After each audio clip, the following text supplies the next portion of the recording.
What's going on, ladies and gentlemen? Ali here, back with another video for the athlete's journey. If this is your first time here, don't forget to like, comment, subscribe, share this video. Timestamps are in the description. Let's get to it. So as you can see, today we got an upper body back workout, so it's still on that high volume training for athletes. Now I've been doing a bit of research over the last couple of weeks since my last video as well, and more specifically into someone that I've been a huge fan of for a while, which is Dorian Yates, 6-time Mr. Olympia, and also Tom Platz. If you don't know who Tom Platz is, go check him out. Freakish alien legs.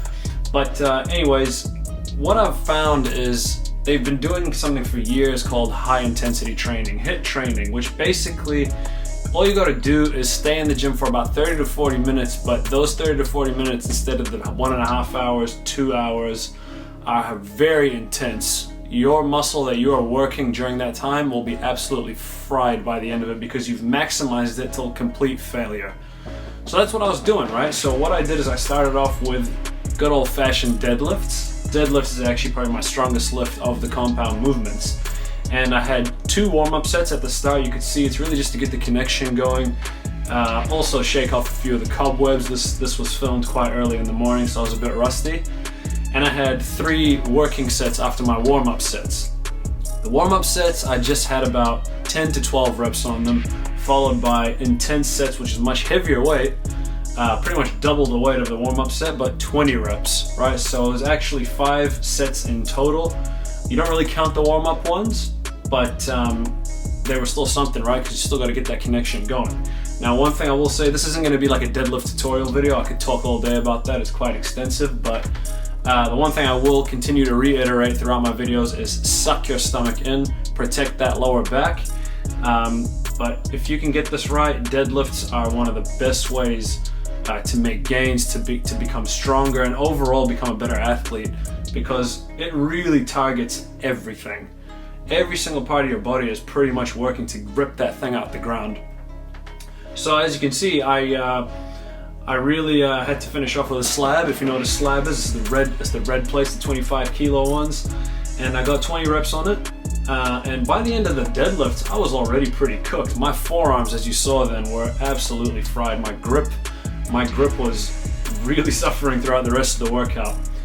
What I did is I moved on to very simple accessory movements following the main lift, which was the deadlift. As you can see, I was doing bent over barbell rows. 3 sets of 20, very standard. But what I did with the final 3 to 5 reps, as you can see, I really wanted to hammer home the rest of the muscle with negatives and pause reps as well. So I did 20 reps, and then if I was really feeling it, I'd get 25 because the final 5 were negatives, right? And I would stop at the top for maybe 1 or 2 seconds, and I was pretty beat by the end. This is actually going to do real great stuff for not only muscle building, but for your conditioning as well. And that's just one thing I want to highlight about grip strength and forearm training. I've actually been asked before, because I have noticeably quite good grip strength in the gym, and it really comes from heavy movements, heavy pulling movements, right? When I was doing deadlifts when I was a bit younger in my teen years, I made sure not to go half pronated, half supinated. I made sure to do fully pronated grip and go as heavy as I can while still doing that. So to finish off, I did a couple of very minor accessory movements. This is actually one of my favorite back workouts. As you can see, when I stare at the camera like that's me looking over there and making a mental note, like, that's thumbnail worthy.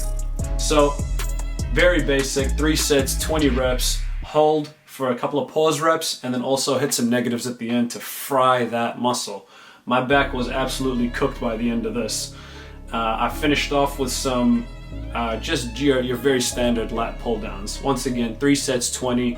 Last 3 to 5 reps of that, I would say, maybe 2 pause reps and 3 negatives, just to really get the entire muscle. And I'll be honest, on the lat pull-downs, I was struggling. I only got about 15 reps, to be honest, with a couple of pause and negatives after that. But at the end of that, trust me, you're going to be sore. To anyone who wants to critique the high intensity training that Dorian Yates used to do, all I'll say is try it. Try it. It's 30 to 40 minutes in the gym, and by the end of that, you're going to be absolutely beat down, guaranteed, because you're just not neglecting any area. You're doing the negatives, you're doing the pause, and you're doing the main movement as well, right? You're doing the positive moment as well. So yeah, guys, that's it for today. Really appreciate you checking in again. I apologize for the brief absence, the fortnightly absence. I've actually started to look into a bit of MMA training. So there's been a couple of things, a couple of moving pieces here and there, which means actually a lot of exciting things happening for this channel. It allows me to keep the content fresh, keep it creative, and allows me to play around with it. Let me know in the comments if you enjoyed this. Don't forget to subscribe. Don't forget to comment. Let me know what else you want to see. If you have any questions, let me know below. Share this around. Once again, the timestamps are in the description, and I'll see you next time. Peace, athletes.